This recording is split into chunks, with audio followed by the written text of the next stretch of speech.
यादसाठी देवा तुझे चरण सेवा साधावया. हरिनाम कीर्तन संतांचे पूजन घालू लोटांगण महाद्वारी.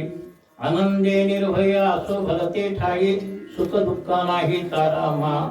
हरिनाम कीर्तन संतांचे पूजन घालू लोटांगण महाद्वारी. अनेक सायास न करी न धरी आस कोई न उदास सर्व भावे. हरिनाम कीर्तन संतांचे पूजन घालू लोटांगण महाद्वारी. मोक्षामा घरी कामारी हे दासी. मोक्षामा घरी कामारी हे दासी. होय सांगो ऐशी तुका म्हणे. होय सांगो तैशी तुका म्हणे. हरिनाम कीर्तन संतांचे पूजन घालू लोटांगण महाद्वारी. नमो विश्वरूपाय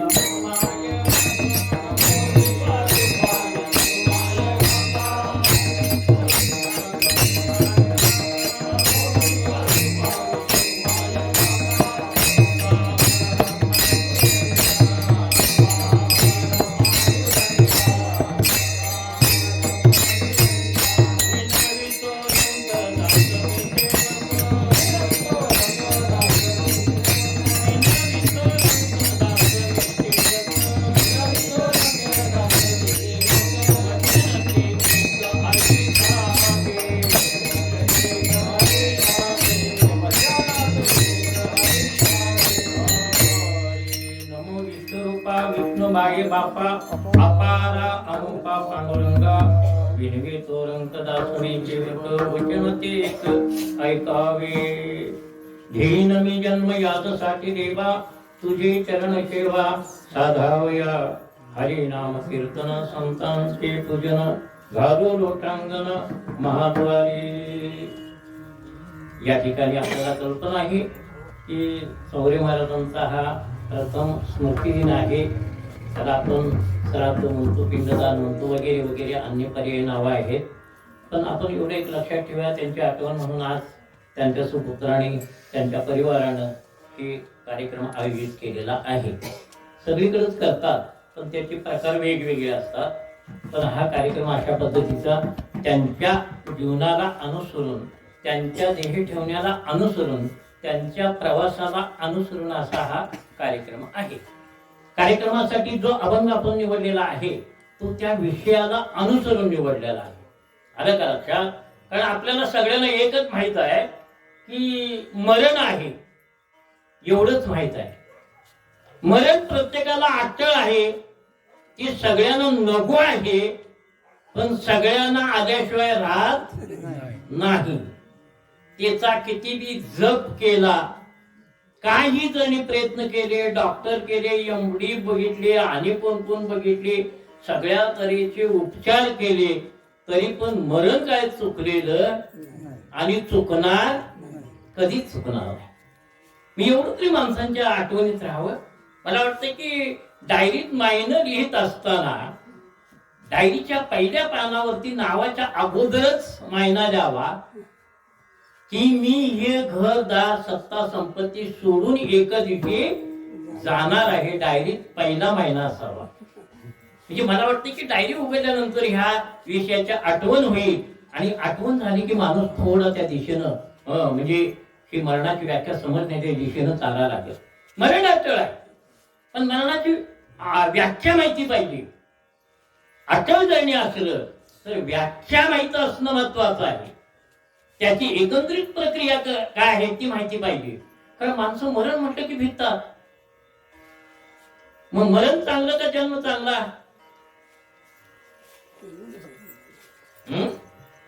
आता एवढ्या वर्षी कीर्तन ऐकता माझ्यापेक्षा ह्या जुनी माणसं आहे तुम्ही. पण तुमच्याकडे आम्हाला काय कळत? मरण श्रेष्ठ का जन्म श्रेष्ठ? मरण श्रेष्ठ कसं श्रेष्ठ? ठीक आहे, सांगितलं असं तेवढं तरी. कारण पेरलेलं भात उगवण्याकडे जातं आणि उगवलेलं भात कापणीकडे जातं. आलं का लक्षात? उगवलेलं भात कुणीकडे जातं? कापणीकडे जातं. हा, म्हणून पेरलेलं भात उगवणीकडे जातं. मरण जन्म घेण्याकडे जातं आणि जन्म मृत्यूकडे जातो, असा त्याचा अर्थ आहे. आम्हाला काय वाटतंय? जन्म झाला की बरं वाटतंय. ग्रीसच्या इतिहासमध्ये असं म्हणतात की त्यांच्या लेखनामध्ये, त्यांच्या धर्मशास्त्रामध्ये जन्माला आलं की रडतात आणि मेलं की हसतात. चांगलं झालं बाबा सुटून गेलास असं म्हणतात. मग आमच्याकडे ह्याच्या उलट आहे.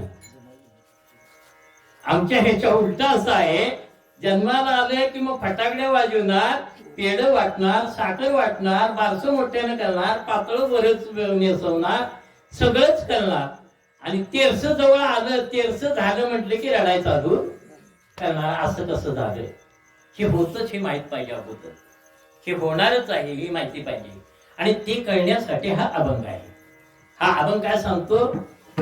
घेईन मी जन्म यासाठी देवा. म्हणजे केवढं नियोजन आहे बघा. म्हणजे जन्म घेईन हा पहिला शब्द आहे. जन्म घेतो म्हणणं किंवा तशी सेवा करून सुद्धा काय होईल, काय करण की आपल्याला जन्म घेता बी येईल. पण त्या जन्माचं नियोजन करायला पाहिजे ना.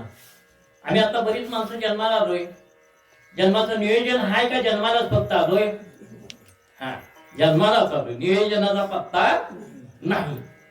आणि मग मरण आले की म्हणायचं आता कसं होईल, आता कसं होईल? ज्यासाठी जन्म दिला होता तुला, देवे दिला देहे भजना मोठा. देवानं तुला भजनासाठी, तुला ह्यातनं सुटण्यासाठी 84 लक्ष योनीमधनं एकच देह असा दिला. 93,99,999 अंकाची जे काही एकंदरीत जीवसृष्टी आहे ना, त्यामध्ये एकच हा जन्म दिला की तू ह्यातनं सुटू शकतो. हो, बरवे झालो आलो या जन्मा.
असा चालला जन्म.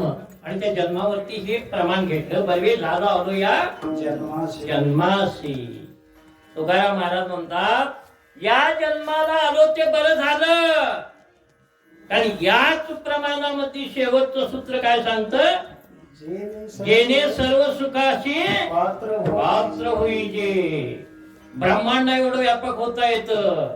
जसा फुगा फोडल्यानंतर फुग्यातली हवा विश्व व्यापक होती, जसा घट फोडल्यानंतर घटाकाश जसं महद आकाश होत, तसं ह्यात जे जीव ब्रह्म आहे ना, त्या गीतेच्या 7व्या अध्यायामध्ये 15व्या अध्यायाचा 7वा श्लोक आहे, ममय अंशो जीव लोके जीवभूता सनातना. आलं लक्षात काय? शंकराचार्यांचा एक मला वाटतं विवेक चूडामणी मध्ये पहिला श्लोक आहे त्या ग्रंथामध्ये.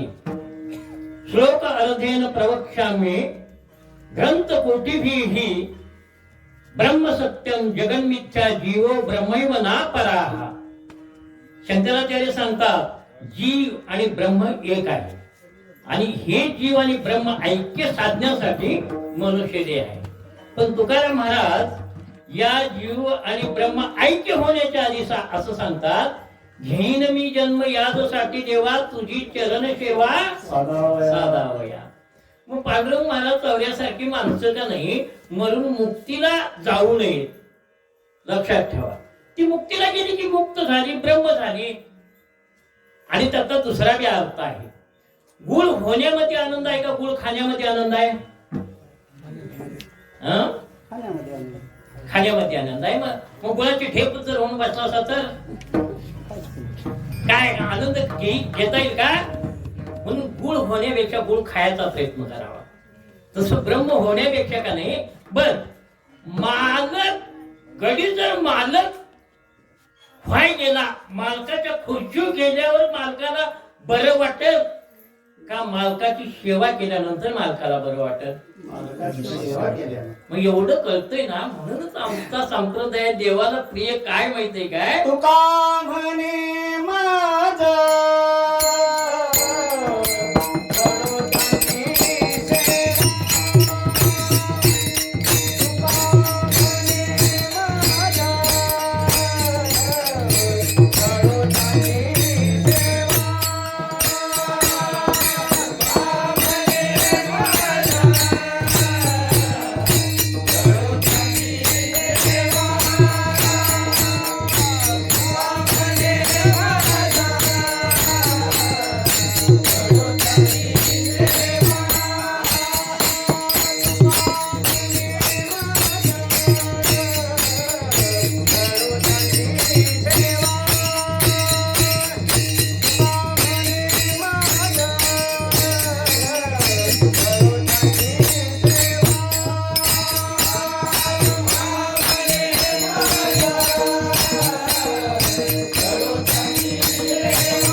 जन्म घेतल्यानंतर सेवेला प्राधान्य आहे. आलं लक्षात काय? तुका म्हणे मज घड त्यांची सेवा. जर सेवा घडली ना तरी माझ्या दैवा पार नाही. तात्पर्य आपल्याला एक असा मी नम्रपणे सूचना केली की मालकाच्या खुर्चीला खुर्ची लावून बसणं मालकाला आवडेल का मालकाची सेवा केलेला आवडेल? असं म्हटल्यानंतर तुम्हीही सुज्ञपणानं त्याचं उत्तर असं दिलं की मालकाचा सेवा केल्यानंतरच मालकाला आवडेल. तसं इतर संप्रदायात विशेष करून आज जे शंकराचार्यांचं म्हणणं आहे ज्ञानाविना मोक्ष नाही, ज्ञान प्राप्त करा मोक्ष मिळवा. तुकाराम महाराज म्हणतात काय माहित आहे काय? नको ब्रह्मज्ञान आत्मस्थिती भाव मी भक्त तू देव ऐशी करी. आणि असा हा संप्रदायाचे ठेवण असल्यामुळं जगन्मान्य विश्वमान्य ही सेवा आहे आणि सेवेला महत्व आहे. हो, महाराज होणे, ब्रह्मीभूत होणे, ब्रह्म होणे काय अगोदर हाईच की ब्रह्म की दगडाची खोल घेऊन बसले ते कुणालाच कळत नाही. हो, त्या ब्रह्माची सेवा करणे हा अतिशय महत्वाचा भाग आहे. आणि महाराज पहिल्या सूत्रामध्ये म्हणतात घेईन मी जन्म यासाठी देवा तुझी चरण सेवा साधावया. कसं आहे बघा, हा घेईन मी जन्म, पुढचं शब्द काय आहे, यासाठी. हे काय आहे, यासाठी हे पुढं काय आहे, हे कारण दिलंय त्याला. हा, मी कारण काय द्यायला लागलोय, मी काय करणार येणार आहे, तुझ्याकडे उद्या येणार आहे त्याचं काय कारण आहे ना, ते उद्या मी तुला सांगतो. काय सांगतो, मी तुझ्याकडे काय येणार आहे ते कारण सांगतो. मी जन्म काय घेणार आहे ते जेव्हा तुला त्याचं कारण सांगतो. कुठं आहे हे, कुठं कुठपर्यंत जातंय हे. जन्म घेणे हा शब्द पुढं पुढं जात नाही, पण यासाठी देवा, यासाठी कशासाठी, तुझी चरण सेवा साधावया. घेईन मी जन्म यासाठी देवा. हा देव कोण, कारण देव आपल्याला, आपण काय म्हणतो आमच्या वैदिक परंपरेमध्ये, विशेषतः हिंदू धर्मामध्ये म्हणतो. वास्तविक आता मला वाटतं हे धर्मकोशामध्ये कुठे हिंदू शब्द नाही. आपली शास्त्रीय 26 शास्त्र आहेत, 18 पुराण आहेत, 4 वेद आहेत, 4 उपवेद आहेत, 18 पुराण आहेत, 18 उपपुराण आहेत, रामायण 108 आहेत, महाभारत आहे, हो वेगवेगळे आहे, ब्राह्मणिक आहे, आरण्यके आहेत, हो उपनिषद आहेत, शेकडो उपनिषद, हजारो उपनिषद आहेत. पण हिंदू हा धर्म, हिंदू हा शब्द कुठेही त्याच्यात नाही. लक्षात ठेवा, हिंदू आता त्या सगळ्याकडे जात नाही. कारण मगाशी थोडं बोलण्यामध्ये आपण जातात बरंच गेलो, तसं हे तर व्हाय नको की आपल्याला ह्या मुद्द्याशी बोलायचं आहे. तात्पर्य मला सांगायचं आहे, वेदामध्ये हा हिंदू हा शब्द नाही आहे असं तात्पर्य. तसं देव ह्या शब्दाचा अर्थ काय, देव या घेईन मी जन्म यासाठी देवा. यासाठीवर पद किती येतात, पुढे आले, तुझी चरण सेवा यासाठी. पुढे घ्या, हरिनाम कीर्तन यासाठी देवा. हा, संतांचे पूजन, प्रत्येक शब्दाचा पदविग्रह करायचा. हा, हरिनाम कीर्तन यासाठी देवा, संतांचे पूजन यासाठी देवा, घागी लोटांगण यासाठी देवा, आनंदे निर्भय यासाठी देवा, आनंदे निर्भय असो आनंदे निर्भय असो, भरते ठाई, म्हणजे कुठेही असू दे यासाठी देवा. कुठल्या पदाची किंवा कुठल्या राज्यगादीची किंवा कुठल्या तरी महाराजकीच्या पदवीची कुठलीही अपेक्षा नाही. कुठेही असो, कसाही असो, शेतकरी असू दे आणि कोण असू दे, गरीब असू दे, श्रीमंत असू दे, काळा असू दे, सावळा असू दे आणि कोण असू दे, कुठेही भलत्या ठाई यासाठी देवा. पानिक सायास न करी न धरी आस. आलो जन्माला तर अनेक कुठल्या प्रकारचे सायास करणार नाही. सायास याचा अर्थ वेगवेगळ्या पंथाकडे जाणार नाही, वेगवेगळ्या कोणत्यात पडणार नाही. अनेकांचे अनेक मते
कुठं जरी असलो मी गरीबी आटा अन्य ठिकाणी, तर मी एकच करीन, तुझी सेवा करीन. हरिनाम कीर्तन, संतांचे पूजन, घालू लोटांगण महाद्वारी यादसाठी देवा.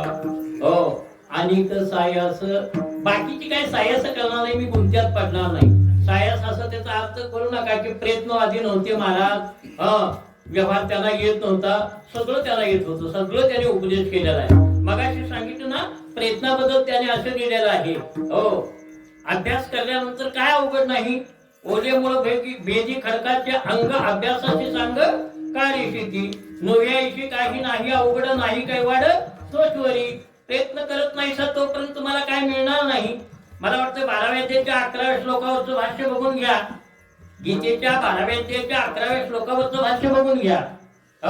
विष की आहारी पडे समुद्री पाय वाट जोडे एकी वाक ब्रह्मतोकडे अभ्यासे केले म्हणून अभ्यासाचे काही सर्वचा दुष्कर नाही या जागी माझ्या ठाई अभ्यासे मिळ. म्हणजे अभ्यासाला काय काय करता येतं ते काही निष्क्रियवाद आहे.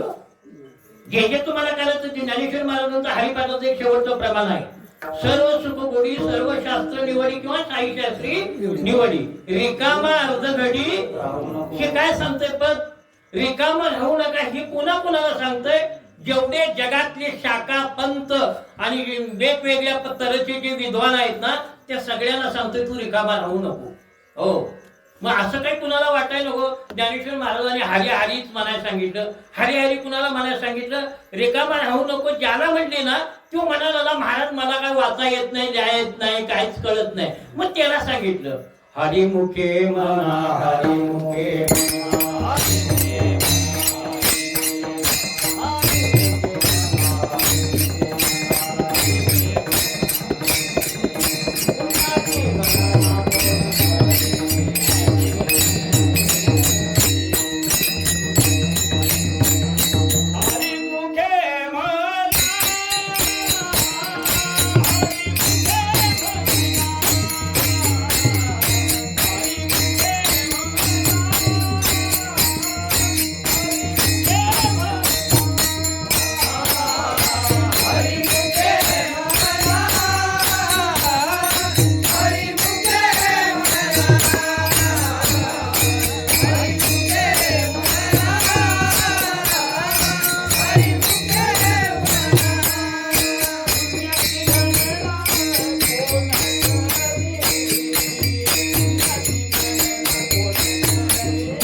कुठल्या सूत्रावर आहे? अनेक सायास मी बाकी काही सायास करणार. हो, काय करीन मग? हरिनाम कीर्तन. मग हे सांगत असताना यदा कधीच विद्वानाला असं वाटत की ज्ञानेश्वर महाराजांनी फक्त हरिमुखेच म्हणायला सांगितले, पण ज्याला शास्त्र अध्ययन जमत नाही, ज्याला वेदाध्ययन जमत नाही, ज्याला शास्त्राध्ययन जमत नाही त्याच्यासाठी सांगितलं हरिमुखे म्हण. आणि सगळ्यात मोठा मंत्र हरिमुखेच आहे. हो, लक्षात ठेवायचं. हरी हाच मंत्र सामर्थ्यशाली आहे. सगळे जेवढे अक्षर आहेत ना त्या सगळ्यामध्ये हरी हा शब्द, हरी हा मंत्र सर्वात श्रेष्ठ आहे. आणि तो कोणाला येत नाही ना त्यानं हे म्हणावं सांगितलं, हरी हरी तुम्ही म्हणा रे सकळ तेने माया जाळ होतय अनेक नका पडू गाभाळाच्या भरी पुढे आहे थोरी नागवन भावे तुळशीद पाणी थोडा हात म्हणावे पतित वेळ वेळा तुका म्हणे हात कृपेचा सागर नामासाठी पार पाववील. तात्पर्य विषय काय चाललाय? अनेक सायस. मी बाकी काही सायस करत बसणार नाही, कष्ट घेणार नाही, उलट टांगून घेणार नाही, योगाच्या वाटेला जाणार नाही. लोहाचे चणे जै बोचरिया पडती खाणे, काय सामान्य गोष्ट आहे. काय करायचं माहित आहे का तुम्हाला? उद्या कोणाला परीक्षा करायची असेल ना, योग साधना करायची असेल ना, तर त्याच्या अगोदर एवढंच करायचं. ज्यांचं दात पडलेले आहेत किंवा काढलेले आहेत किंवा काढून घ्यायला लागलेले आहेत, त्या लोकांनी काय करायचं माहित आहे काय?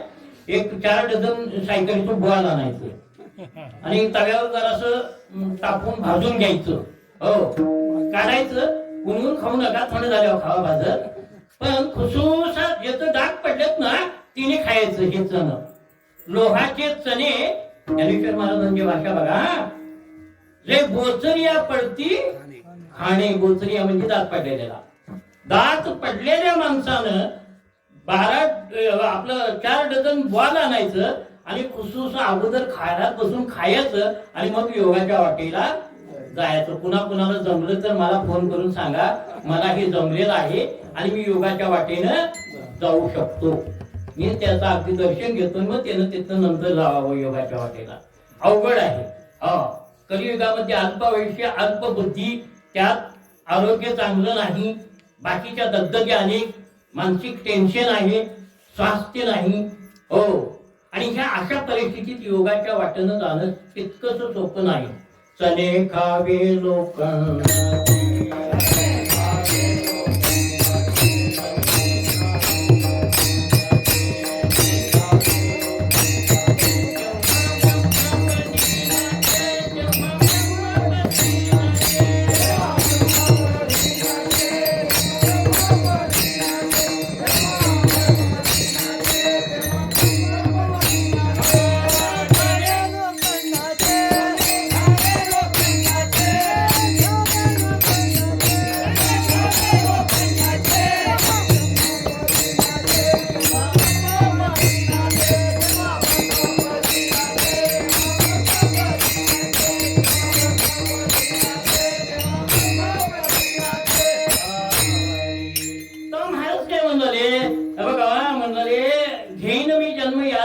देवा तुझी चरण सेवा साधावी.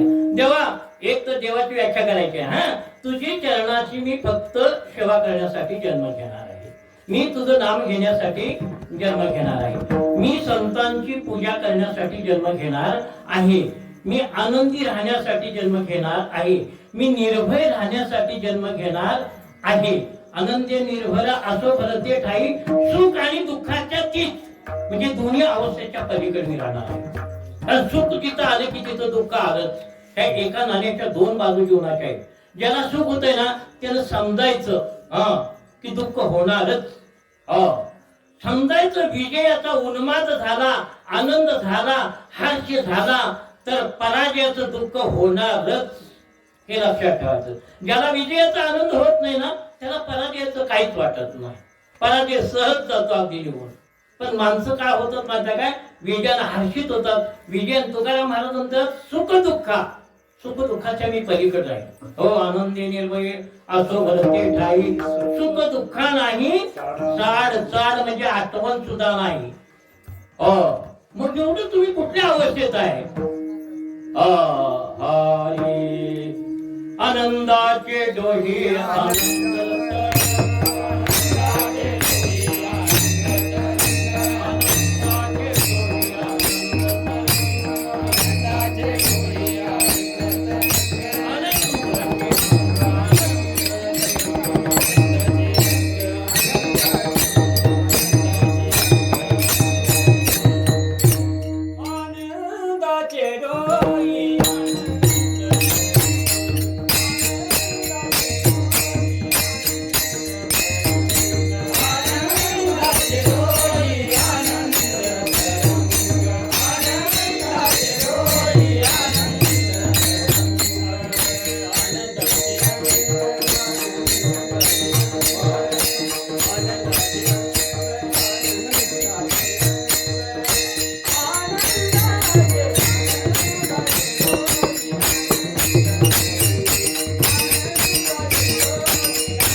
म्हणजे अशा अवस्थेत राहणार. म्हणजे ही अवस्था वेगळी आहे, सुख दुःखाच्या वेगळी अवस्था ही आहे.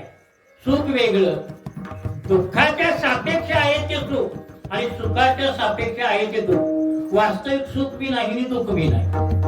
दुःख का वाटतं? सुख वाटतं काही ठिकाणी म्हणून दुःख येतं. जन्मच नाही म्हणजे मरण येईल, कसं येणार? शक्यच नाही.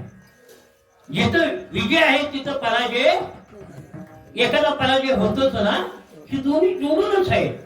तो योग म्हणाला माझा विजय झाला तर दुसऱ्याचा पराजय झालेला असणार. त्या गोष्टीत एकाचा पराजय आणि एकाचे विजय, म्हणजे एका गोष्टीत दोन हे आहेतच. तसे एका जीवनामध्ये सुख आहे तिथं दुःख आहे, दुःख आहे तिथं सुख आहे. म्हणून महाराज काय म्हणतात, आनंदी निर्भय ते त्या पदात आहे. आनंदाचे डोई आनंदाची अंग, आनंदाचे आनंदाची. अशा पद्धतीने महाराज सांगतात मी सुख दुःखाच्या पलीकडे आहे, निर्भय आहे. कारण गीतेच्या 16व्या अध्यायात मला वाटतं पहिला श्लोक आहे, अभयम सत्व संशुद्धी ज्ञान योग व्यवस्थिती दानम दमशी यज्ञेचे स्वाध्याय तप अर्जुन. एकूण 26 लक्षणं स्त्रीची आहेत. मला वाटतं दैवी संपत्तीची. त्यात पहिला शब्द आहे अभय. तर या शब्दाचं विवेचन एवढं मोठं आहे ज्ञानेश्वरीमध्ये. अभय म्हणजे काय? कुठं कुठं भय आहे सांगा ना. भय नाही कुठं. आपल्याला मरणाचं भय आहे, पराजयाचं भय आहे, गरिबीचं भय आहे, पोरग फिरते का काय की भय आहे, पोरं शाळा शिकते का नाही भय आहे, पोरग्याचं वेळेत लगीन होते का नाही भय आहे, पोरगीचं लगीन लवकर होते का नाही भय आहे. अनेक प्रकारचे भय आहे. चोराचं भय आहे, सापाचं भय आहे, दुःखाचं भय आहे, रोगाचं भय आहे, मरणाचं भय आहे, आबरूचं भय आहे, लाजचं भय आहे. किती भय म्हणून सांगावेत, अशी पुष्कळ भय आहे. काही लोकांना शेताकडे अंधारात जाताना भूताचं भय वाटतंय.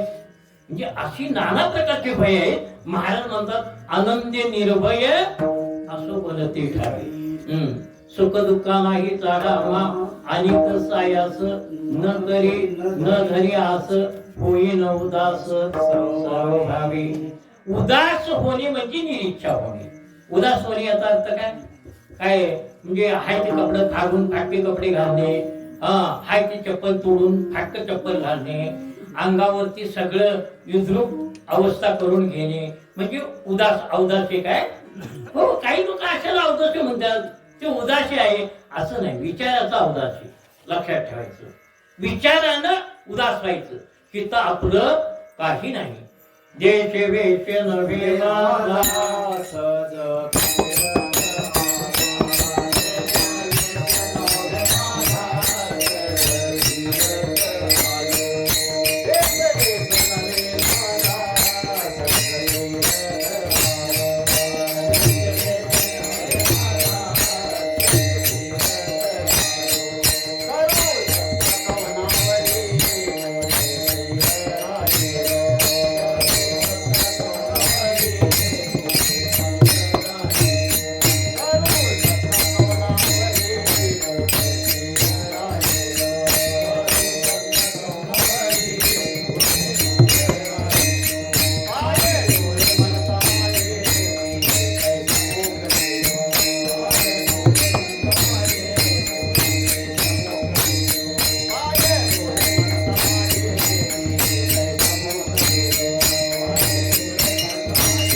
चरणाच्या पहिल्या सूत्रामध्ये म्हणतात, अनिक सायास, मी इथं फाजीत सायास करत कुठलीही बसणार नाही, अट्टास करणार नाही मी.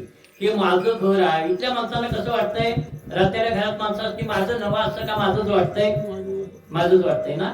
मग जर समजा अधिकारी कलेक्टर वगैरे आला कलेक्टरच्या ड्युटीसाठी, आणि तो त्याला शासकीय विश्राम असते, म्हणजे त्याला राहण्यासाठी घर बंगला वगैरे असं दिलेलं असते, मग तो त्याच्यामध्ये येतोय.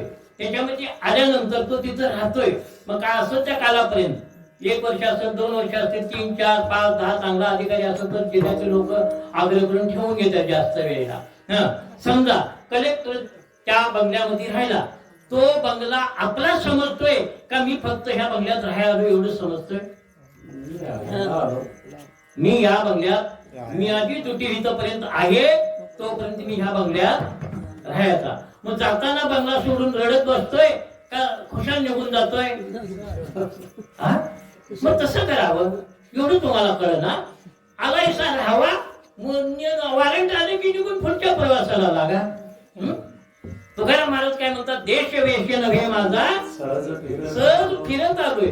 मग फिरत आलेला माणूस दुसऱ्या गावाला, तो आपल्या गावाला जातो का त्या फिरत्याच्या गावाला फिरत बसतोय माझं गाव म्हणून.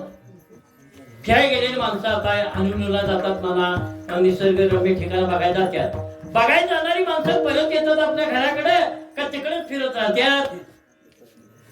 फिरून झालं की परत येतात. तसं इथं हसुरात आल्यात ना, हसुरात ज्या घरात आल्यात, ज्या शरीराला आल्यात, ज्या आडनावात आल्यात, ज्या नावात आल्यात, ज्या उपाधीत आल्यात, तिन्ही एवढा मंत्र महाराजांचा जपायचा. देश वेश नव्हे माझा सतत फिरत राहू. काय तुम्ही माझं समजणार. घर म्हणणार त्या घरात लईजण गेल्यात. ज्ञानेश्वर महाराज म्हणतात, आजा मेला, पंजा मेला, बाप मसना गेला, देखत देखत नातू पंतो तोही तैसा झाला. त्या असुरात किती जण गेले असतील सगळ्या या गावातली घर आहेत.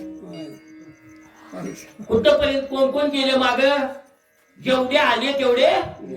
आता कीर्तन सांगणाऱ्या सकट राहणार आहेत का जाणार आहेत, जाणार आहेत. हिची जाणीव किती जणांना आहे. मग मरण आल्यावर म्हणून छाती थापटणारी जास्त माणसं आहेत का निघालो बघा म्हणून सांगून जाणारी आहेत. आम्ही जातो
मी इथं अट्टहास करत बसणार नाही.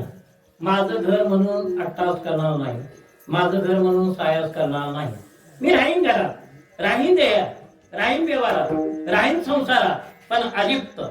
गीतेचा सिद्धांत तसा आहे ना, लिप्ते तेनस पापेन पद्मपत्र विवांबसी. कमल कुठे जन्माला येतं, मला वाटते जिथं सगळ्यात घाण पाणी गावातून जातं त्याच विहिरीत खनिज जन्माला येते. निवळ पाण्यात कमल जन्माला येत मला वाटते परमेश्वरानं सुद्धा ही काहीतरी आम्हाला दृष्टांत देण्यासाठीची रचना केलेली आहे. सगळ्यात श्रेष्ठ फूल कमल आणि त्याचा जन्म कुठं?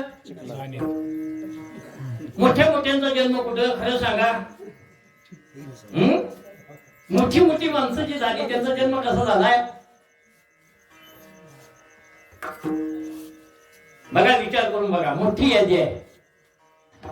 गंधर्व अग्नी सोमभोगे कुमारी कोटे चराचरी त्याग केला. याचं भाष्य जास्त आहे. हा, गायत्री सुमुखे भक्षित असे मळ मिळाल्या ओहळ गंगा ओग कागाची विष्टे जन्म पिंपळाशी पांडव कुळाशी पाहता दोषे शकुंतला च्युत कर्णचुंद्री व्यास यांच्या नावे नाश पातकाशी गणिका अजामिळ कुब्जातो विदुर पाहता विचार पिंगलेचा वाकणा विश्वामित्र वशिष्ठ नारद यांचे पूर्व शुद्ध काय आहे? व्यासांचा जन्म बघा, कुणाचाही बघा जन्म. एवढी मोठी यादी आहे ना, त्या सगळ्यांचं बघा. पण ही माणसं किती मोठी झाली, किती मोठी झाली. फार मोठी माणसं झाली. जगाला ज्ञान सांगून गेली. त्यांनी कुळात त्यांना त्या फार पत्ता सांग पत्ता नाही. हो, तात्पर्य एवढं त्यातनं सांगायचं की जी माणसं एवढी कशी तरी जन्माला आली, काहीतरी आली, पण एवढी मोठी होऊन गेली. आणि आम्ही अहंकार कुठंतरी धरून कुठंतरी हे सायास करून माझं घर, माझं गाव, माझं शरीर, हे सगळं सैरे धायरे माझे सगळे ठीक आहे. तुम्ही त्यांच्या व्यवहाराच्या नात्यानं सगळंच तुम्ही सांभाळा. व्यवहाराच्या नात्यानं काय सोडू नका. नंतर जाशीला घरात आणि संध्याकाळी उद्या सकाळी उठल्या उठल्या म्हणजे तुमचा माझा काय संबंध नाही. त्या कीर्तनकारानं आम्हाला रात्री सांगितले मनाच्या मला शिवा बसतीला आणि तुमचंही धड व्हायचं नाही. तेव्हा घरात गेल्यानंतर सांगा मी तुझा, तू माझी. हो, माझं तुझं जीवापाड प्रेम आहे तुझ्यावरती, असं वगैरे वगैरे सगळं सांगा. गोड बोला, गोड राहावा, सगळं राहावा. पण विचार करायला बसला ना, पहाटे उठून विचार करून बघायचं. वेद वाचायची काही जास्त गरज नाही. हो, सकाळी उठायचं, अंधारात हातरुणात बसायचं, दिवा सुद्धा लावायची गरज नाही. कम्प्लिटली काही करायचं गरज नाही. पहिलं फाटक्या अंतरुणात असं ना चालेल. दिवा नसना, मोडकं खोपाट असना, मोडकं घर असना, हा, बसलेल्या अंतरुणावर काय करायचं, डोळं बी उघडे नको, काहीच नको, हातपाय सुद्धा हलवाय नको, सगळं शांत ठेवायचं.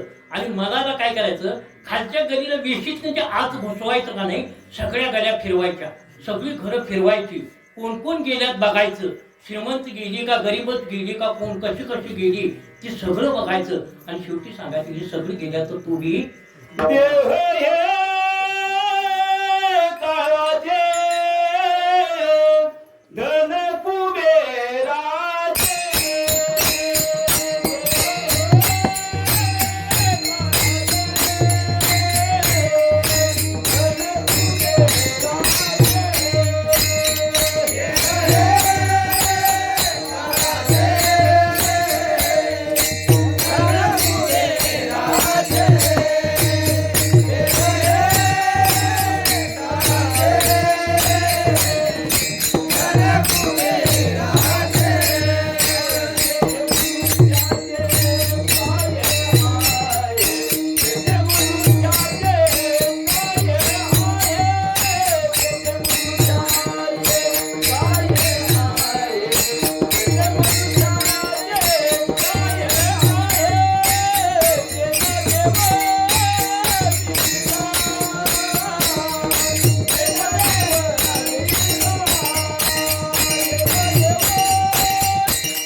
म्हणजे सगळ्या गावातनं मनाला फिरवायचं, भागातनं मनाला फिरवायचं, कोण कोण गेली ते पत्रकात जरा बघून संध्याकाळी सकाळी उठल्यानंतर चिंतन करायचं, संतांचं जरा अभंग वाचायचं.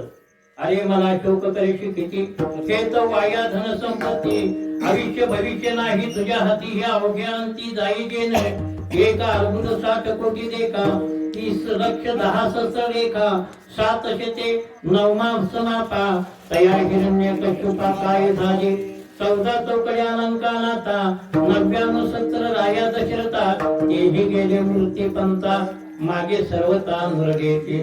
आपण पुढे मोठा आहे. 14 कल्प मार्कंडेया पडे, ते लोमहर्षाचा एक रोम घडे, बकदात्याचे निवेश मोडे गेले एवढे. आणि मला आणखी पण पुढे अभंग आहे. फक्त दुसऱ्या चरणाचं तुम्हाला हे थोडा एकाच चरणाचा अर्थ सांगतो. पुढचा अर्थ मला लागणार नाही, तुम्हालाही लागणार नाही. जर तुम्हाला लागला तर बघा, मला सांगा शेवटी नंतर, पण शक्यच नाही. हो, कारण लोमहर्षाचा एक हे पडल्यानंतर बकदात्याचं एक रूम पडेपर्यंत लोमहर्षाचा बकदात्याचा अभिनय असो. तात्पर्य एक सांगतो तुम्हाला दुसऱ्या चरणाचं. हिरण्यकश्यपाला आयुष्य किती होतं?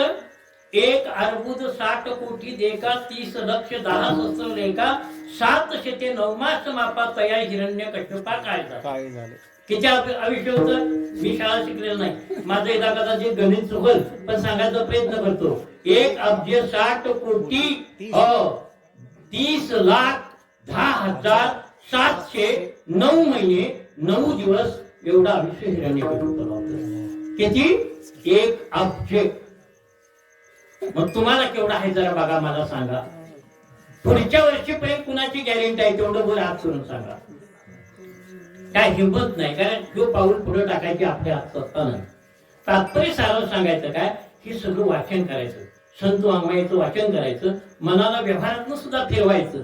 पण त्याला मनाला काय म्हणायचं शांत बसून, अरे तू माझं माझं म्हणतोस, आणि म्हणायचं ह्या माझं मनाने ह्या घरातनं मी गेलं की आमचा आजा गेलाय, पंजा गेला, खापर पंजा गेलाय, त्याचे फार मोठं कौतुक सांगत होती, फार मोठा तो असा होता तसा होता, वाण होता, ह्या होता त्या होता, गाव भीत, पण त्याला मी नेला नव्हता काळात गाडवरी नेल्यासारखा.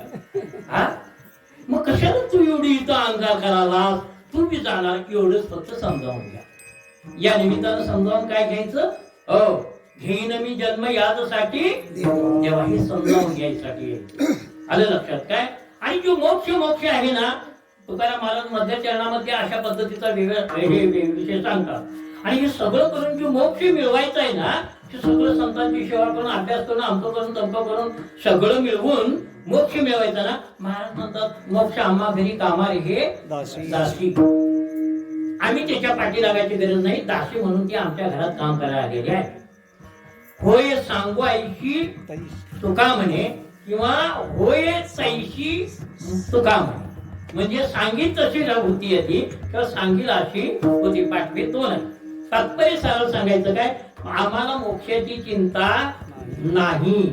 मी जन्म घेणार आहे कशासाठी? हरिनाम चिंतन, संतांचे पूजन. ठोबा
सप्तचरणाचा आपण सारांश पाहिलेला आहे. त्याचं विश्लेषण करावं तितकं थोडं आहे. त्यामध्ये पुष्कळ असा अर्थ भरून ठेवलेला आहे महाराजांनी. फक्त पहिल्या अर्ध्या चरणावरती थोडंसं चिंतन बघूया की पहिल्या अर्ध्या चरणावरती महाराज म्हणतात, घेईन मी जन्म याजसाठी देवा. आता इथं हा प्रश्न होतो की जगाच्या पुढे सर्वांच्या समोर एकच यक्ष प्रश्न असा आहे की जन्म आहे का? प्रत्येकाच्या पुढे हा प्रश्न आहे सर्वसामान्याचे. एक संत महात्मे सोडले ना तर पुढे काय गूढ आहे? कारण जीवनामध्ये बरीच नाटकं काही वेळेला आपल्याला आठवतात, पण जन्माला आलो कुठून आणि मेल्यानंतर जाणार कुठं, हे दोन प्रश्न मात्र सामान्यांच्या दृष्टिकोनातून, सामान्यांच्या म्हणण्यापेक्षा जवळजवळ कोटीचा एक महात्मा सोडला तर सर्वांच्या समोर हा प्रश्न आहे की मेल्यानंतर काय होतं. म्हणजे काहींचं म्हणणं आहे मेलं की एकदा पाच मोठी राख झाली की संपलं. काहींचं म्हणणं आहे. काहींचं म्हणणं कसं आहे माहित आहे काय? एकदा आम्ही एका गावाला गेलो होतो. एका जंगलात मंदिर होतं आणि मला वाटते 5व्या माळेला माझा कार्यक्रम होता दसऱ्यामध्ये. ते आठवून मी खाली येत होतो आणि गावाच्या लगतची एक भाताची खरी कापलेली होती आणि एक माऊली काय करायला ती नांगरीवाल्याचं भाकरी घेऊन निघाली होती. एक साईडला अशी गांधुरीला शिंपूट थापटत होती. मग ती शिंपूट थापटणारी वहिनी होती आणि जाणारी ताईसाब होती, म्हणजे ननंद होती. ती थापटणारी काय म्हणते, ताईसाब जाशीला या. तर ती काय म्हणते, नाही जायला पाहिजे. नाही या ना. ती म्हणली नाही जायला पाहिजे. तर ती तिसऱ्यांदा काय म्हणली माहित आहे का, या म्हणली. कवा विश्रांती मिळायची? तिनं लगत सांगितलं, रस्त्यावर मसानात गेल्यावर विश्रांती मिळायची. म्हणजे काहींचं म्हणणं आहे मशानात गेल्यानंतर विश्रांती आहे. म्हणजे तिथं सगळं गुंडाळलं, पाक सपलं, चार मोठी राख झाली की वाहून गेली की सपलं, काय शिल्लक मागं राहत नाही. असं होत नाही. मेलं की सुरू होतं आणि जन्माला आलं की संपत राहतं. कसं आहे, उलट आहे. आपल्या मताचे हे सगळं उलट आहे. मुजिवल्यानं भात उगवायला जातं का ते मरूनच जात, आणि उगून पुऱ्या शेंड्याला सगळी लोंब येऊन वाळली की कुठे जात, कापायला जात. म्हणजे मरण त्याचं जवळ आले समजायचं. ती मग जाऊन टोपल्यात बसतं, मग त्याचं खत होतं, मग परत शेतात जातं वगैरे वगैरे. तो भाग आहे. पण तात्पर्य मला आपल्याला एवढं सांगायचं, जे मातीत मुजिवलं ते उगवाय गेलं का मराय गेलं? उगवाय गेलं ना. एवढं साधं शेतात तर करते. मग हे ह्याच्यातलं छिकडा लावायचं, तिकडलं छिकडं घ्यायचं. ते कबीर महाराजांच्या जवळ कोण गेलं तर म्हण, महाराज मन कसं देवाकडे लावायचं, मन कसं देवाकडे लावायचं. सगळी सांगते देवाकडे मन लावा, देवाकडे मन लावा. कसं लावायचं म्हणजे ते तरवा उपडायला लागली. तरव्यातली 2 रोपं उपडली आणि आळ्यावर लावली. सांगितलं तिने तरव्यावरचं काढायचं आणि आळ्यावर लावायचं. तसं म्हणजे संसारातनं काढायचं आणि ह्याच्यात देवाकडं लावायचं. तात्पर्य सांगायचं का, काही नाही. कुठं तुम्ही कुठेही राहा, राहण्याला तुमच्या काही नाही. मग नोकरीत राहा, उद्योगात राहा, व्यापारात राहा, आणि काय करायचं असतं तर करा. मी सांगतोय असं नाही. दरवड घालायचं असतं तर घाला. महाराजांचं प्रमाण आहे. नाही तर मी तसं नाही आणि महाराज मी तसं सांगणार नाही. कारण महाराज सांगण्याच्या पाठीमागे हेतू काय आहे, करीत ऋषी करवती अनेक नामे घेऊ किती. म्हणजे तुला काय करायचं ते कर, पण देवाचं एकदा ध्यान धर. काय म्हणते माहितीये काय करायचं ते कर. कारण महाराजांना माहितच होतं देवाचं ध्यान धरलं म्हटलं की ह्यो काय करणार नाही. हो, एक साधू होता, म्हणजे नागती साधू. काय झालं, तू दरोडा खायला गेला राजवाड्यात. दरोडा खायला गेल्यावर झालं काय, कारण तो आश्चर्य असतात. कुणालाच ऐकत नाही. ते पोलीस खात्याला ऐकत नाही, ते कुणाला ऐकत नाही. सगळे पर्याय त्यांच्याकडे असतात. तुम्हाला सांगतो ते गावत नाही. ह्यांची जी काही साधना असतात ना, त्या साधनाचे त्यांच्याकडे पर्यायी नियोजन असतात. ते गावत नाही. तो कुठनं गेला कोणास ठाऊक राजवाड्याच्या खजिन्याजवळ जाऊन पोहोचला आणि राजवाड्याच्या खजिन्याजवळ अंतपुराणी राजाचं शयन हे होती, कक्ष होती. म्हणजे राणीची आणि राजाची झोपायची जागा होती. हो, शयन कक्ष म्हटले आणि खेड्याच्या माणसाला समजायचा अवघड जाते. कक्ष म्हटल्यावरती शयन कक्ष म्हणजे झोपायची जागा होती. त्या खोलीजवळ संपत्तीचा खजिना होता आणि त्या खजिन्यावर डंगा मारण्यासाठी चोर तिथपर्यंत पोहोचला होता. मग काय उच्च देवाची रत्न तेवढी घ्यायची आपल्याला जाते तेवढी निघून जायचं. पण तिथं गेल्यानंतर असं झालं की त्या मध्यरात्री स्वप्न पडल्यानंतर दोघजण उठून बसली. ती सांगायला लागली काही स्त्री हे काहीतरी सांगायला लागले, स्वप्नात असं सांगायला लागले, तसं सांगायला लागलं. पुढं आमच्या मुलीचं काय कसं करायचं, द्यायची कुठं, कोणाला द्यायची, कोण तसावर मिळेल. म्हणजे दोघांचा संवाद झाल्यानंतर राजा काय म्हणला, एका साधूला द्यायची म्हणला पूर्ती आमची. आहे का लक्षात? राणी काय म्हणे, साधूला देऊन आम्ही राजघराणं म्हणाली ह्या राज्याचा मालकच त्याला करायचा, पण मात्र द्यायची साधूला, बाकी कोणाला द्यायची नाही. जो सज्जन आहे, साधू आहे, निष्प्र आहे, त्याला पोरगी द्यायची. शोर होता, डाकू चोर होता. हो, ह्यो गेला खजिन्याजवळ, ह्यो त्यांच्या बोलण्याजवळ जाऊन पोहोचला होता. आणि हे ना ऐकलं की राजा म्हणतोय साधूला पोरगी द्यायची. निष्प्र हे साधू आहे ना, कशाची इच्छा ठेवत नाही ना, त्याला पोरगी द्यायची. म्हणजे आमचं राज्य मला व्यवस्थित चालेल, भ्रष्टाचार वगैरे काय होणार नाही, तो बी पैसे संपत्ती साठवायच्या नादा लागणार नाही, जनतेसाठी सगळं काय प्रयत्न साधू करतात तसं तरी. हे ऐकलं तिनं आणि हळूच घेतलेली पिशवी भरलेली तिथंच ठेवली आणि हळूच आलेल्या पावलानं मागे निघाला. रात्र होती. हो, आणि काय मग ती चोराकडे सगळे ड्रेस वेस सगळे असतात. हा, लक्षात ठेवायचं. दाढी बिडी असतील, झोपड्या राखलेल्या असतात. काय वाटतं ते त्यांना जर काढायचं असं सगळं ते गुप्तचर माहिती काढायची असेल तर साधूचा वेश घेऊन किती सगळं करू शकतात. घर वगैरे तपासू शकतात, भिक्षा मागू शकतात, घरांची चाचपणी करू शकतात. मग असं त्याच्याला सगळं साहित्य होतं साधूचं. तो गेला मध्यरात्रीला आणि त्या गावाला जो घाट होता नदीचा, पवित्र नदी होती, त्या नदीचा घाट होता. त्या घाटाच्या साईडला तिथे एक असं मंदिर सगळी होती, शिवालय होती. त्या एका शिवालयाच्या चबुतऱ्यावरती हे डोळं झाकून बसला. मात्र माणसांचं काय, दाढी लांबडे आहेत, झेपऱ्या लांबडे आहेत, भस्म मोठं लावलंय, दंड मोठे आहेत, दंडासनी हातापायात सगळ्या माळा येतात आणि असा डोळं झाकून बसल्यामुळे साधू हे लोकांची धारणाच आहे. हो, त्याचे साधू असाच तेवढा दिसतो, बाकी दिसत नाही. साधू असा त्याचा अर्थ वेगळा आहे. असं तात्पर्य सगळं उलगड होणार नाही. धावतं मी सांगतो तुम्हाला, ह्या साधूचा वेश घेऊन बसला. कारण वेश घेणाऱ्या साधूला जास्त माणसं बोलतात, खऱ्या साधू ओळखतच नाही. हे नियम आहे जगाचा. जेवढे आता तुरुंगात साधू आहेत ना, सगळे ढोंगी होते. हो, आणि जे खरे आहेत ते आहेत, रानावनात फिरतात, ते लोकांना माहिती नाही.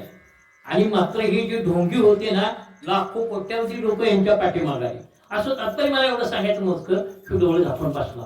अगोदर दुसऱ्या दंड बिंड सगळं व्यवस्थित होतं. डोळे झाकून बसला. पाण्याला आलेले माणसं काय फुलं बिलं तोडायला आली, महाराजाच्या पायाजवळ ठेवायला लागली, पाया पडायला लागली. दुसऱ्या खेपाला आणलं तिने, घरातनं काय आणलं, फळं आणली, केळं आणली, खारका बदाम सगळं, कुणी पैसे टाकलं. मग काय एकदा टाकायचं झालं की सुरूच हो. आता ते राज्य संस्थेचं गाव होतं, प्रचंड लोक, गाव मोठं, शहर मोठं, सगळी संपत्तीचा ठीक पडला, त्याच्या डोचकीच्या वर गेला. तर महाराजांना डोळे उघडून बघायला नाही. हे गावातून तोंडी पिकली, एवढंच म्हणजे सगळं फळं दिल्यात, नाना प्रकारचे सगळी द्रव्य दिल्यात, द्रव्याचे ढीक पडल्यात, पण साधू काय तिकडे बघायला तयार नाही. मोठा साधू आहे. आता हे साधू होता का ढोंगी होता? ढोंगी होता. पण सांगतो त्यातनं काय घडलं, कुठं घडलं हे मला सांगायचं आहे. म्हणजे तिनं मन लावलं कुठं, ढोंगी साधू व्हायला लावलं. मनाचा वापर ढोंगी साधूसाठी केला. डोळं झाकून बसला, सगळं भस्म भीष्म पासून माळा बांधून सगळा बसला करत. पण तुम्हाला सांगतो शेवटी राजा पालखी घेऊन आला. एवढा मोठा साधू आहे तर म्हणजे आपल्या राजवाड्यात आणूया, त्याची पूजा अर्चा करूया, दर्शन वगैरे घेऊया. कारण पडलं तर आमच्या खात्रीला उतरला तर अर्थात त्याला पोरगी पण घेऊया. सगळं केलं. तुम्हाला सांगतो हिने ढोंग नाटकं केली आणि तुम्हाला सांगतो राजानं पालखीनं वाजत गाजवत वाड्यात आणला. आणि वाड्यात आणल्यानंतर झालं काय, मग इकडे तिकडे काय पूजा अर्चा झाली, सगळं झालं. थोडी चर्चा चालू झाली. मग राजा म्हणला, महाराज पोरगी मी तुमच्यासारख्या साधूलाच द्यायची म्हणतोय. मग एवढा संवाद ऐकल्यानंतर त्याच्या लक्षात असं आलं की म्हणला, मी ढोंगी साधू झालोय. हो, नाकी तसा मनानं मी साधू नाही, शरीरानं साधू आहे. मनानं मी डाकू आहे, पण मनानं नुसतं साधूच सोंग केलं तर राजा पाया पाडा आला. आणि मी खरंच जर का साधू झालो तर मला देव सुद्धा पाया पाडायला माझ्या. हो, आणि राजवाड्याला लाथ मारली आणि निघाला. तात्पर्य मला काय सांगायचं, नाकी सोंगी व्हायला गेला होता, ढोंगी व्हायला गेला होता, तो खरा साधू झाला. तसं ज्या संसारात आला, जे कबीराने सांगितलं ना, हिकडं लोक पकडायचं आणि हिकडं लावायचं, तसं संसारात जे मन गुंततंय, संसारात माझं माझं जे सगळं म्हणतंय ते व्यावहारिक दृष्ट्या असेल असंही मनाला सांगायचं. उतार्यावर नाव आहे ना, व्यावहारिक दृष्ट्या आहे, तू मरच तर आहे, तुझ्या पुढे नाही. हो, झटपट पोरं गडबड करतात आणि नाव आपलं चढवित्यात, बाबाचं खाली करून टाकतात. जो वरी चलन गातो वरी म्हणती माझा.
प्रमाणाचा अर्थ लक्षात घ्या. अवस्थेची वेळ झालेली आहे. तात्पर्य एवढं सांगायचं की इथं राहा तुम्ही संसारात. संसारात राहण्याबद्दल तुम्हाला मला वाटतं सगळे कार्य आश्रमात श्रेष्ठ ग्रहाश्रम लक्षात ठेवा. वास्तव रूपानं नुसतं काही कीर्तना सांगण्यापुरतं नाही, कार्य आश्रमामध्ये एक मेव जर कोणता श्रेष्ठ आश्रम असेल तर तो ग्रहाश्रम आहे. शास्त्राने सिद्ध करून टाकलंय. आचार विचारातूनही दिसतं, जग चालण्यावरूनही दिसतं. जग ज्याची चालतं ते एका ग्रहाश्रमावर चालतं. सगळे साधू संन्यासी, सगळी ढोर गौर पक्षी प्राणी सगळे जगतात ते ग्रहाश्रमावरती जगतात. सगळ्यांना अन्न मिळतं ना, ते ग्रहाश्रमावरती मिळतं. सगळी जन्माला येतात ना, मोठे मोठे राजे महाराजे, महान महान व्यक्ती जन्माला येतात. ती काय ब्रह्मचर्य आश्रमात येत नाही, वानप्रस्थामध्ये नाही, संन्यासामध्ये तर नाहीच नाही. एका ग्रहाश्रमात ही सगळी निर्माण होतात. राजे महाराजे ग्रहाश्रमात निर्माण होतात. शिवाजी महाराजांसारखे, संभाजी महाराजांसारखी रत्न ही ग्रहाश्रमात निर्माण होतात. हे काय संन्यासीच्या पोटाला किंवा ब्रह्मचारीच्या पोटाला येत नाही. मग आश्रम श्रेष्ठ कुठला? एकमेव ग्रहाश्रम श्रेष्ठ. ग्रहाश्रम सगळे तिने आश्रम चालवतो. ब्रह्मचार्याला भाकरी ग्रहाश्रमी देतो, वानप्रस्थाला भाकरी ग्रहाश्रमी देतो, संन्यासाला भाकरी भिक्षा ग्रहाश्रमी देतो. म्हणजे ग्रहाश्रम एवढा मोठा आहे, श्रेष्ठ आहे. लक्षात ठेवा. तिने आश्रम एका पाडल्यात जरी घातले आणि एक ग्रहाश्रम जरी एका पाडल्यात. ग्रह आश्रम म्हणजे संसारी जीवन, नवरा बायकोचं जीवन, पोराटारांचं गुराढोरांचं जीवन. म्हणजे थोडं खाली येऊन सांगितल्यावर बरं असतं, त्याच्यावर समजतच नाही. काय माणसाला ग्रहाश्रम म्हटलं काय समजते की आश्रम म्हणजे काय? आश्रम तेवढा माहित असते त्यांना. तिकडला म्हणजे आश्रम बापूचा आश्रम, त्या आमच्याचा आश्रम, ते चमक्याचा आश्रम, पण ह्योच ग्रह आश्रम आहे. त्या आश्रमात जग चालतं. देवाची भक्ती करणारी माणसं याच आश्रमात जन्माला येतात. ज्ञानोबा तुकोबासारखे महान संत याच आश्रमात जन्माला. आणि मग तुम्ही विचार करून बघा की, पण ग्रह आश्रमाच्या पायरीनं आपण चाललं पाहिजे, त्या नियमानं चाललं पाहिजे. मग तो ग्रहाश्रम श्रेष्ठ आहे. नंतर सगळ्यांच्या टोप्या काढून आपल्या टोप्या घालायचा प्रयत्न केला तर त्याला ग्रह आश्रम म्हणता येणार नाही, चोराचा आश्रम म्हणता येईल, भ्रष्टाचार्यांचा आश्रम म्हणता येईल. लक्षात ठेवायचं. ग्रहाश्रम कोणतं हे सगळं चालवतो ना, देवाच्या भक्तीसोबत सगळ्या जबाबदाऱ्या जो चालवतो तो ग्रहाश्रम. आणि महाराज म्हणतात घेईन मी जन्म, म्हणजे ग्रहाश्रमातनं जे निर्माण होते सगळं. जन्म कुठे मिळतो आपल्याला? ब्रह्मचार्याच्या आश्रमात जन्म मिळत नाही, कारण त्याला बायकोच नाही. वानप्रस्थाचं बी तसंच आहे. संयोगी योग स्पर्श करायचा नाही. संन्यासाचं तर काय विचारूच नका, बायकांची सावली सुद्धा पाडून घ्यायची नाही. मग हे चालणार कसं तिघांच्या वरती? त्या कुणाच्यावर चालत नाही, चालतं सगळं ग्रहाश्रमावरती. आणि ग्रहाश्रमाच्या प्रकारची मात्र आचारसंहिता आपण पालन केली पाहिजे. आपण तसा निर्णय केला पाहिजे की मी एका महान व्यक्तीला जन्मात देईन. हे सगळं शक्य आहे, अशक्य काही नाही. तुम्ही शिवाजी महाराजांना जन्म देतो म्हणला तर तुम्ही तयारी करायला पाहिजे. पूर्व जिजाबाईनं जशी केली तशी. तुम्ही जर सांगायला लागला जा पाला काढायचा त्यातच उसाचं कॉम तुम्ही मोडून आहात, तुमचं काय शिवाजी होईल का संभाजी होईल का चोर होईल? जा गेल्यावरती ताज्याला त्याचं कंस मोडून चार घाल आणि घेऊन झाले का. जा तिथं वांग्याची काही झाड आहेत त्यातली वांगी चार घाल केल्यात घेऊन ये. मग ते चोऱ्यात चोरच निघणार आणि बदनामी करणार तुमची. उद्या चोरी करता करता दारू पिणार, दारू पिता पिता काय बांधणं करणार, लाता भुक्या घालणार. तेव्हा असं काही करू नका की अशी साधना करा, अशी तपश्चर्या करा, अशी विचारसरणा धारण करा की पुत्र व्हावा ऐसा गुंडा ज्याचा तिन्ही लोकी झेंडा. असा मुलगा होईल अशा पद्धतीनं जन्म घेण्याची व्यवस्था करा. अशा पद्धतीची ग्रहाश्रम सांभाळा. आता मला वाटतंय की पांडुरंग महाराज सावरी यांच्या हे स्मरण दिनानिमित्तानं आपल्याला हे 4 शब्द संतांचे ऐकायला मिळाले. मला वाटते सगळ्यांची साथ मिळाली चांगल्या पद्धतीनं. नारायण महाराज दामणेकर, आपले रोहित अंगद पकवाजे, त्याशिवाय चाली म्हणणारे वेगवेगळे आहेत.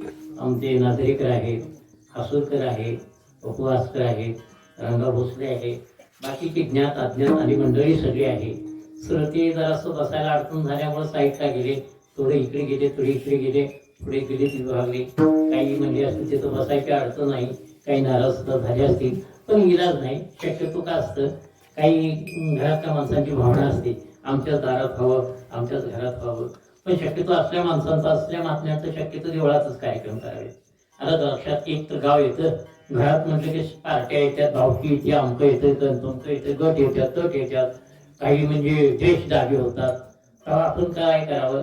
असं कोणाची जर मोठी इच्छा असेल ना कार्यक्रम करायची तर देवळात घ्यावा. उलट देवाच्या बी कानावर जास्त पडत ना यात काहीतरी. सावरी महाराजांचा बाबा विशेष काय चाललंय हे सुद्धा तो ऐकते, पण देवळाच्या जागेला एक विशेष स्थान महात्म्य आहे, लक्षात ठेवा. म्हणून असे कार्यक्रम घेत असताना मंडप घालावा देवळाच्या दारात. नाही तर मंडप जर असेल तर त्या मंडपामध्ये असा कार्यक्रम घ्यावा सुंदर.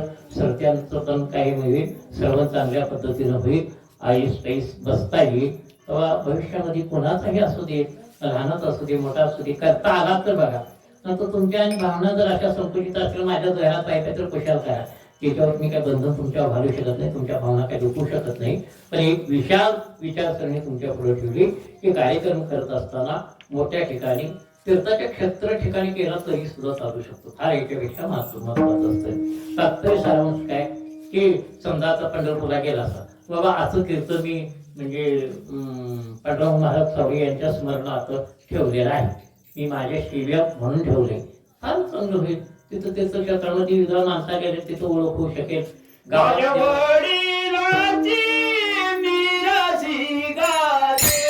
देवाचं तिथं कौतुक होतं, देवाला पण कौतुक वाटतं. ठीक आहे, भावना म्हणून तुम्ही ठेवता, त्याच्याबद्दल काय मी तसं तुम्हाला रोषणच सारवतो असं नाही.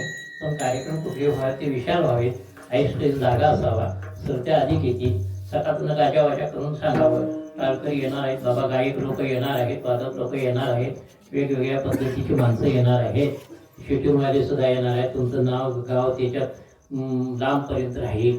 अशा पद्धतीनं मला वाटते की सगळ्या माणसाला सूचना करावी, नियोजन करावं तशा पद्धतीनं, आणि अशा पद्धतीचे भविष्यामध्ये कार्यक्रम नियोजित करावे एवढी अपेक्षा करतो. आणि झालेली सेवा पांडुरंगाच्या चरणी अर्पण करून मानतो. जय विठ्ठल. आहे आणि अशा पद्धतीचं त्यांनी हे दान घडवलेलं आहे. याचबरोबर चिरंतन दान म्हणजे आपल्याला माहित आहे की पुस्तकाच्या लोकांना सुद्धा आपल्याला दान देता येतं. ते पुस्तकाच्या माध्यमातून द्यायचा त्यांनी प्रयत्न केलेला आहे.